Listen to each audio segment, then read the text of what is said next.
In this video, we're going to describe when a function is increasing, decreasing, positive, and negative. So mastering this particular topic just comes down to being able to make observations on the graph. So the first thing we're going to look at is our increasing regions on the graph. Now, increasing means that the graph is going upwards as you read it, and we always read our graphs from left to right. So we're looking for, as we read the graph from left to right, where is it going upwards? And what I notice is that if I start at 4 and I move to the right, the graph is in fact going upwards. So what I notice is that starting at x equals 4 and then bigger than that, so x equals 5, 6, 7, 8, and beyond, when x is greater than 4, the graph is increasing. Now on the flip side of that, I also need to look for where the graph is decreasing. And remember, I read the graph from left to right. So here I notice that the graph is decreasing when we're at x is 4 or less. I'm noticing that to the left of 4, or where x is less than 4, my graph is decreasing. So we can see exactly where our graph is increasing and decreasing just by reading it like a book. Now, we're also going to look for where our function, so where our f of x is positive, and then we're going to look for where our f of x, or where our y values, are negative.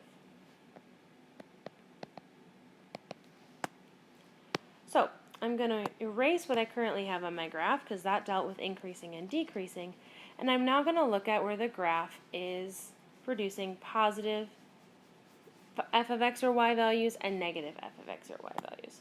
So I'm going to start with the positive values, and the positive y values are all here above the x-axis. So I notice that starting here and beyond, and starting here and backwards, are where my function values, or my y values, are all positive. So there's two regions where this occurs. This occurs where x is greater than 6, and it occurs where x is less than 2. So we have two specific regions where the graph is producing a positive function value. Then I have one sandwiched region down here between 2 and 6 that results in function values, or y values, that are less than 0. So because it's a sandwich, because it's stuck between two numbers, we represent it like a sandwich when we say when x is less than 6 and greater than 2, so when it's sandwiched between the two, the function values are negative. So let's try this one more time with a slightly different example. So again, we're looking for our increasing regions. Remember, we're looking for, when we read it left to right, where is it going up? So I notice it's going up forever right here to the left of 2. So that's where x is less than 2.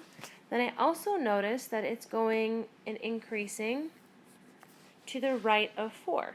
So I have x is greater than 4. So I have two regions where the graph itself is increasing as you read it from left to right. Now if I flip this and think about where it is decreasing, I notice that it's decreasing in this little region right here, sandwiched between 2 and 4. And since it's sandwiched, I'm going to put x is less than 4 and bigger than 2, and that's the region where the function is decreasing, or going downwards as you read it from left to right. So now I'm going to switch gears here, and I'm going to look at where it's positive and negative as a function. So I'm looking for where f of x is positive or greater than 0. Well, I can see it's greater than 0 or positive right here. So it's going to be when x is greater than 5. That's just on the right-hand side of 5, it's producing a positive value. Now, this next one here with the negative is actually a little bit trickier than it looks. We have f of x is less than 0. And what we got to be careful of here is it's less than 0 all throughout here. Here it's hitting 0, so we can't include that point. And then it's going downward. So there's two ways that we can write this. We can say, well, when x is less than 5, it's producing a negative function value except when x equals 2. So that's one way that we can write it. Or you can write it as two regions. You can say that x is between 5 and 2, and then you can also say that the second region is when x is less than 2. So just notice that we're not including 2 as a value where the function is negative because it actually is 0 at that particular point.